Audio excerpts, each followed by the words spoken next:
बच्चों, आज हम लोग एक कहानी सुनने वाले हैं। किसकी कहानी सुनने वाले हैं? एक ऊंट की और सियार की कहानी, है ना। तो इस कहानी में एक ऊंट होता है और एक सियार, दोनों बहुत अच्छे मित्र होते हैं। क्या होते हैं? बहुत अच्छे मित्र होते हैं। दोनों में बहुत घनिष्ठता होती है। एक बार की बात है, सियार ने बताया कि किसान के खेत में क्या लगा है, कुछ अच्छे मीठे मीठे फल उगे हुए हैं, चलो हम तो मिलके खाया जाए। तो ऊंट ने कहा कि हाँ हाँ चलो चलते हैं। ऊंट ने क्या कहा? चलो चलते हैं और फल खाते हैं। दोनों रात में चोरी से गए किसान के खेत में और क्या खाने लगे?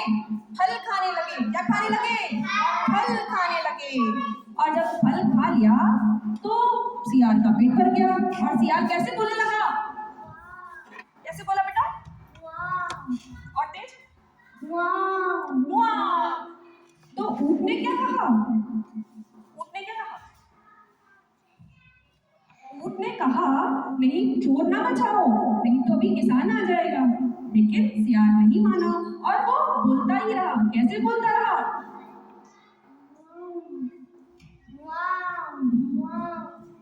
सियार की पुकार सुनकर कौन आ गया? खेत में किसान आ गया। कौन आ गया? खेत में किसान आ गया। और किसान को देखते ही सियार पेड़ के पीछे छुप गया। लेकिन ऊंट क्या था? बहुत बड़ा था ना, बहुत बड़ा था, इसलिए वो छुप ही नहीं पाया। और किसान ने उसकी खूब पिटाई करी, है ना। किसान ने उसकी क्या करी? खूब पिटाई करी। उसके बाद दोनों वहां से वापस चले गए। और ऊंट ने पूछा सियार से कि भाई तुमने ऐसा क्यों किया? तुमने हुकार क्यों लगाए? मैंने मना किया फिर भी तुम हुआ हुआ कर रहे थे, ऐसा तुमने क्यों किया?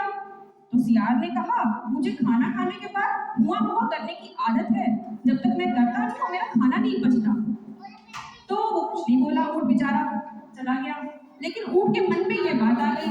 ऊंट ने एक दिन सोचा इस बात का मैं बदला लूंगा।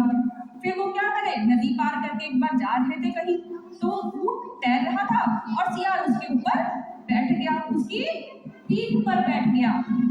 आधे रास्ते पहुंचते हुए नदी में आधे रास्ते पहुंचा तो ऊंट ने क्या कहा? मुझे तो डुबकी मारने का मन है। क्या मारने का मन है? डुबकी। डुबकी मारो, डुबकी। और सियार क्या हो गया? डूबने लग गया। सियार क्या हो गया? इसको पकड़ लो, पीठ पकड़ो इसकी।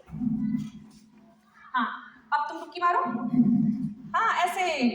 तो सियार ने कहा कि मैं डूब रहा हूँ, मैं डूब रहा हूँ, तुम मत डुबकी लगाओ, मैं तैर नहीं पाता हूँ। तो ऊंट ने क्या कहा? ऊंट ने कहा, क्या कहा ऊंट ने? खाना खाने के बाद हाँ? मेरी आदत है पानी में डुबकी लगाने की। तो ऊंट ने कहा खाना खाने के बाद मेरी आदत है पानी में डुबकी लगाने की। अब सियार डर गया और उसने कहा नहीं नहीं भाई ऐसा मत करो। उसको समझ में आ गया यही चीज तो मैंने भी करी थी उसके साथ। उसने माफी मांगी और उसने कहा आगे से मैं ऐसा कभी नहीं करूंगा। और इस कहानी से क्या शिक्षा मिली हम सबको? क्या शिक्षा मिलती है इस कहानी से? कौन बताएगा? बताओ।